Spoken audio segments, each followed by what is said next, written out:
Hello, Ungoogleable. Welcome to your life. Today is beautiful. Please log in. Yeah, like when you take a spiral staircase going up halfway around something and you don't realize that they stopped after a 90-degree turn because it can't go all the way around on top of you. And you forgive that you can't look up and down. Those days when you were really making those fundamental systems trade-offs, where you say, if we give up this, then it gives us that we don't have that so much in games today, because you can do a pretty damn good job at just about anything you want to throw at a game today. And we have the hardware acceleration that automates but also channels what you choose to do. Because if you don't choose to do what the hardware is happy with, you've got this order of magnitude penalty that's almost impossible to overcome. In many ways, that was the most exciting age of the decision-making process, where you're deciding what you choose to undertake based on it. Because once GPUs took over, it took away a lot of the freedom. There's still an infinitude of things you can do there, but the tasks you choose to undertake are a little bit more constrained. Because there is one obviously correct way of engaging the hardware. Back in those days, or through Quake, we had people pursuing voxel engines, things that would render with all sorts of crazy deformed sprites. What deformed line of constancy rendering versus all the different things that we did. And it was interesting to look at how varied things were there versus today, where everything's just vertex or fragment shaders. In the early day, there existed systems on the high end that did exactly what everybody always wanted, where you had your image generators from Evans and Sutherland and Silicon Graphics that did things right. We would have loved to be able to have things like that and program towards them and build things on it, but it just wasn't possible, and it wouldn't have been possible for another 5-6 years or something before GPUs could get there. And GPUs might never have gotten there in the same way if we didn't have these earlier steps. But it was interesting whether with some pushback from you had some of the people in the simulation business that would look at and almost be insulted by things like Doom, because they could see that it clearly wasn't doing everything right. There was no filtering on the pixels, the colors were banding, and they could tell you control your head, and you can't do all these different things.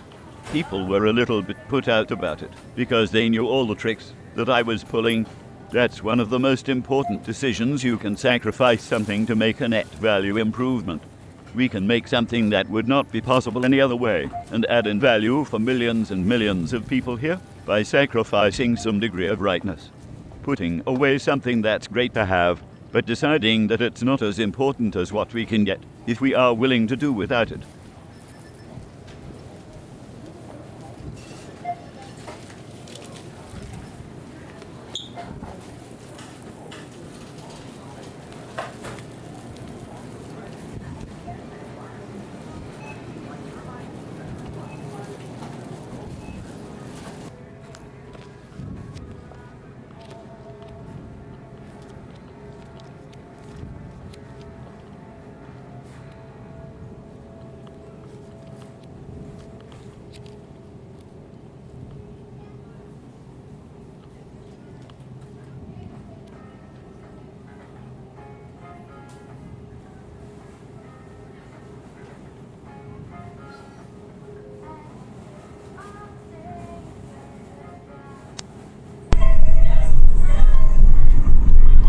What is he doing?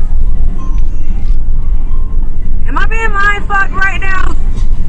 Excuse my curse words. Is this correct? He's on the wrong side.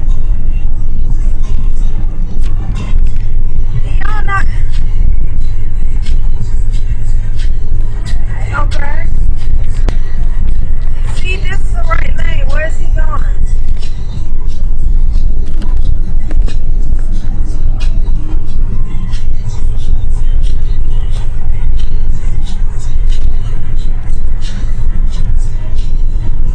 Ah!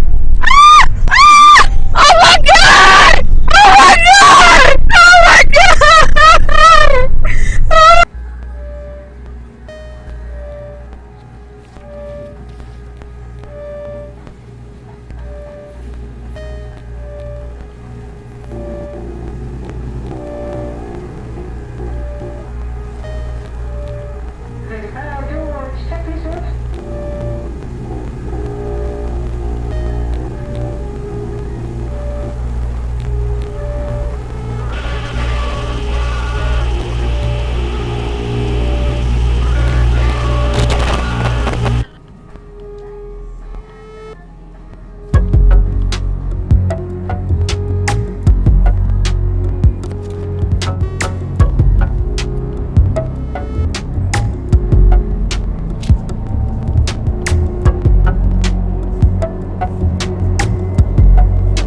Mic check 1 2. Congratulations. You reject the good enough. You reject words like symbolism and postmodernism. Obsolescence is not part of your vocabulary. Every night, every day, every step of the way. The diktat of fashion.